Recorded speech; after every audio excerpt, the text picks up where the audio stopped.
ஆயிரம் விளக்கு தொகுதியில் தாவேகா கட்சியின் எம்எல்ஏவாக களமிறங்கி வெற்றி பெற்ற ஜே.சி.டி. பிரபாகர் தமிழக சட்டப்பேரவையின் சபாநாயகராக போட்டியின்றி தேர்வு செய்யப்பட்டிருக்கிறார். சபாநாயகர் தேர்தலுக்கான மனு தாக்கல் செய்வதற்கு கால அவகாசம் முடிந்த நிலையில் ஜே.சி.டி. பிரபாகர் போட்டியின்றி தேர்வு செய்யப்பட்டதாக சட்டப்பேரவை செயலாளர் அதிகாரப்பூர்வ அறிவிப்பை அறிவித்திருக்கிறார்.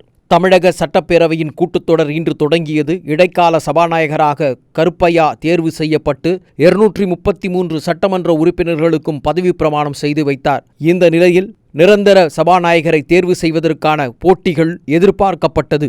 இந்த நிலையில் ஜே.சி.டி. பிரபாகர் போட்டியிடுவார் என கட்சியின் சார்பில் அறிவிக்கப்பட்டிருந்த நிலையில் தற்பொழுது அவரை எதிர்த்து எதிர்க்கட்சியின் சார்பில் யாரும் போட்டியிடாத நிலையில் ஜே.சி.டி. பிரபாகரின் மனுவை சட்டப்பேரவை செயலாளர் தற்போது உறுதி செய்திருக்கிறார். அதன்படி தமிழக சட்டப்பேரவையின் சபாநாயகராக ஏகமனதாக ஜே.சி.டி. பிரபாகர் போட்டியின்றி தேர்வு செய்யப்பட்டிருக்கிறார்.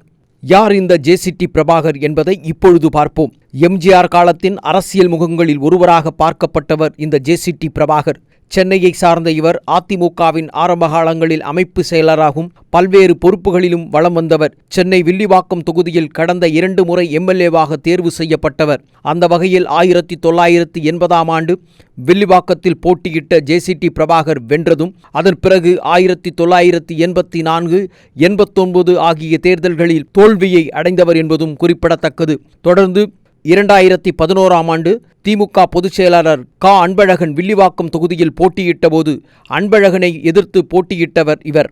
அதிமுக சார்பில் களம் கண்ட ஜே.சி.டி. பிரபாகர் அந்த தேர்தலில் பேராசிரியர் அன்பழகனை 10,782 வாக்குகள் வித்தியாசத்தில் வீழ்த்தினார். இதனையடுத்து 2016ஆம் ஆண்டு நடைபெற்ற சட்டமன்ற தேர்தலிலும் அன்றைய முதலமைச்சராக களம் இறங்கி கொளத்தூர் தொகுதியில் போட்டியிட்ட மு.க. ஸ்டாலினை எதிர்த்து போட்டியிட்டு தோல்வியடைந்தவர் பிரபாகரன். பின்னர் 2011ஆம் ஆண்டு வில்லிவாக்கம் தொகுதியில் போட்டியிட்டு திமுக வேட்பாளரான அன்பழகனின் பேரனான வெற்றியழகனிடம் படும் தோல்வியை கண்டவர். இதையடுத்து அதிமுகவில் இருந்து அவர் பல்வேறு காரணங்களுக்காக கட்சியிலிருந்து நீக்கப்பட்ட நிலையில் ஓபிஎஸ் அணியில் இணைந்து செயல்பட்டு வந்தார். பின்னர் அவருடன் ஏற்பட்ட கருத்து மோதலின் காரணமாக அதிமுகவின் ஒருங்கிணைப்பு குழுவை உருவாக்குவதற்கு செயல்படுவதற்கு முன்வந்தார். இந்த நிலையில் அந்த குழுவையும் விட்டு தற்போது 3 ஆண்டுகளுக்கு முன்பு துவங்கப்பட்ட தாவேகா என்றும் ஒரு கட்சியில் நடிகர் விஜயனுடைய அறிமுகத்தை கிடைத்து கடந்த ஜனவரி மாதம் தாவேகாவில் இணைந்து 1000 விளக்கு தொகுதியில் போட்டியிட வாய்ப்பு கேட்டார். கட்சியும் அவருக்கு அந்த வாய்ப்பை வழங்கியது. திமுகவின் முக்கிய முகங்களில் ஒருவராக கருதப்பட்ட